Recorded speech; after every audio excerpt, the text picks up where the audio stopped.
मंडला में लगातार 2 दिन से हो रही बारिश ने लोगों की दिक्कतें बढ़ा दी है।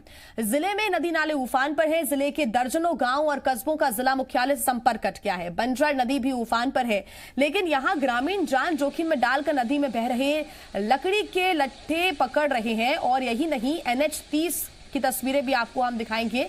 हेलो पुल के ऊपर से यहां पर पानी बह रहा है, देखिए, लेकिन लोग जान की परवाह किए बगैर वाहन पुल से निकाल रहे हैं, इस पुल से गुजर रहे हैं। हालांकि हिदायत यहां पर लगातार दी जाती है, अपील की जाती है कि इस तरह से रिस्क लेकर पुल को पार ना करें, लेकिन पुल के ऊपर से पानी बह रहा है। ऐसे में लोग जान जोखिम में डालकर इस पुल को पार करने की कोशिश कर रहे हैं। जद्दोजहद यहां पर बढ़ती जा रही है। परेशानियां लोगों की बारिश की वजह से बढ़ रही है। खस्ता हाल इस ब्रिज की हालत आपको नजर आ रही है, क्योंकि पानी पानी ये ब्रिज नजर आ रहा है। हालांकि फिलहाल जो बड़े वाहन हैं उनकी आवाजाही यहां पर हो रही है, लेकिन जो लोग पैदल सफर कर रहे हैं या फिर पैदल पुल पार कर रहे हैं, उनके लिए कहीं ना कहीं चिंताएं बढ़ गई है। ज्यादा जानकारी के साथ जी मीडिया संवाददाता विमलेश हमारे साथ जुड़ गए। विमलेश, तस्वीरें बयां करने के लिए काफी है कि कितनी परेशानी लोगों को हो रही है। हालांकि हिदायत दी जाती है, सख्ती की जाती है कि इस तरह से पुल पार ना करें और लोग जान जोखिम में ना डालें, लेकिन उसके बाद भी तस्वीरें उलट नजर आती हैं। अब यहां पर कोई हादसा हो जाता है तो कौन जिम्मेदार होगा इसका? ये बात निश्चित रूप से सही है कि यदि कोई हादसा हो जाता है तो कौन जिम्मेदार है, लेकिन दूसरा पक्ष ये भी है कि इस तरह की तस्वीरें, इस तरह के नजारे इस जिले के लिए कोई नई बात नहीं है। हर साल पानी गिरता है, हर साल बाढ़ आती है और इस तरह से लोग जान जोखिम में डालकर कहीं पुलिया पार करते हैं तो कहीं पुलों पे खतरे में अपनी जान डालकर इस तरह से लकड़ियां इकट्ठा करते हैं।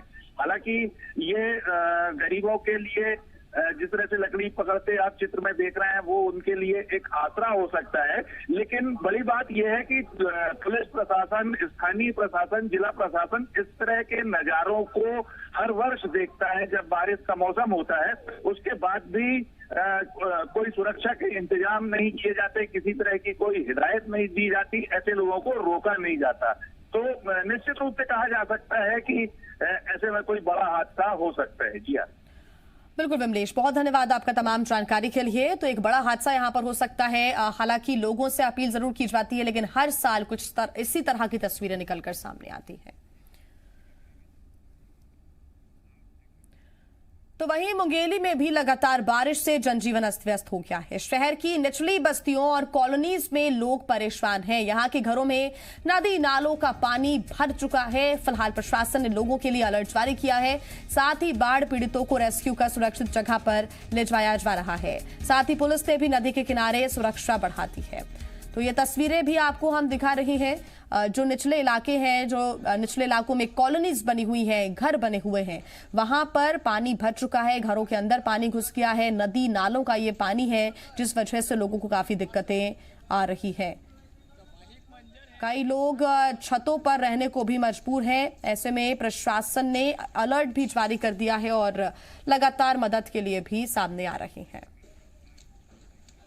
धान का कटोरा कहलाने वाला छत्तीसगढ़ इन दिनों बाढ़ से बेहाल है। सबसे ज्यादा बुरे हाल बस्तर के हैं। बीजापुर और सुकमा के कई नदी नाले उफान पर हैं। मंत्री जयसिंह अग्रवाल और कवासी लखमा आज बाढ़ प्रभावित इलाकों का हवाई सर्वे लेंगे। दोनों मंत्री सुकमा और बीजापुर में अधिकारियों के साथ बैठक करेंगे, जिसमें लोगों को राहत पहुंचाने के निर्देश दिए जाएंगे। बीते कई दिनों से बस्तर के कई इलाकों में तेज बारिश हो रही है, जिससे जनजीवन अस्त व्यस्त हो गया है, काफी प्रभावित हुआ है। ऐसे में अब सरकार लोगों तक हर संभव मदद पहुंचाना चाहती है।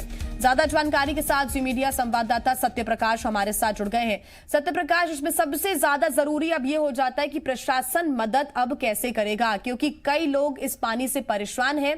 पहली तस्वीर नहीं है, पहले भी इस तरह की तस्वीर सामने आती रही है। किस तरह का प्लान फिलहाल सरकार के पास है ताकि बस्तर के लोगों की मदद की जा सके? बिल्कुल, देखिए जिया, कलेक्टरों ने जो रिपोर्ट दी है राज्य शासन को, विशेष तौर पे बीजापुर और सुकमा को लेकर, चूंकि बीजापुर और सुकमा के कुछ इलाके ऐसे हैं जहां बाढ़ वाले इस हालात हैं, उन कलेक्टरों की रिपोर्ट के आधार पे मंत्रियों ने ये फैसला लिया है कि वो जाके वहां का मौका मुआयना करेंगे, हवाई सर्वेक्षण करेंगे। सीएम ने भी निर्देश दिया था, यहाँ तक कि सीएम ने कलेक्टरों को, एसपी को तमाम व्यवस्थाएं पहले से दुरुस्त करने के निर्देश दिए थे। बाढ़ आपदा राहत के लिए जो अमला है उसे पूरी तरह तैयार रहने के और तुरंत ही बचाव के निर्देश दिए गए थे।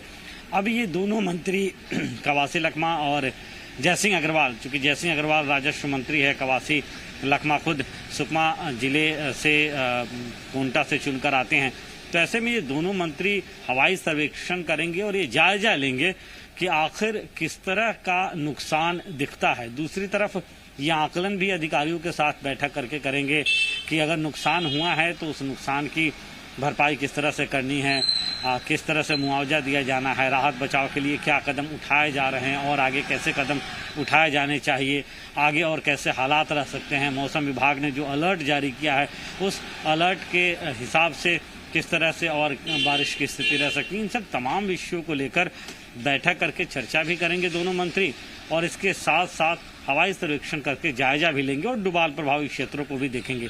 तो कहीं ना कहीं बेहद महत्वपूर्ण हो जाता है। ये इसलिए महत्वपूर्ण हो जाता है जी हाँ, क्योंकि खुद जब मंत्री हवाई सर्वेक्षण करेंगे, अधिकारियों की बैठक लेंगे और वो पूरी वस्तु स्थिति को जानेंगे तो निश्चित तौर पे इससे मुख्यमंत्री को भी अवगत कराएंगे और मुख्यमंत्री के निर्देश के बाद तमाम जरूरी कदम और तेजी से उठाए जाएंगे।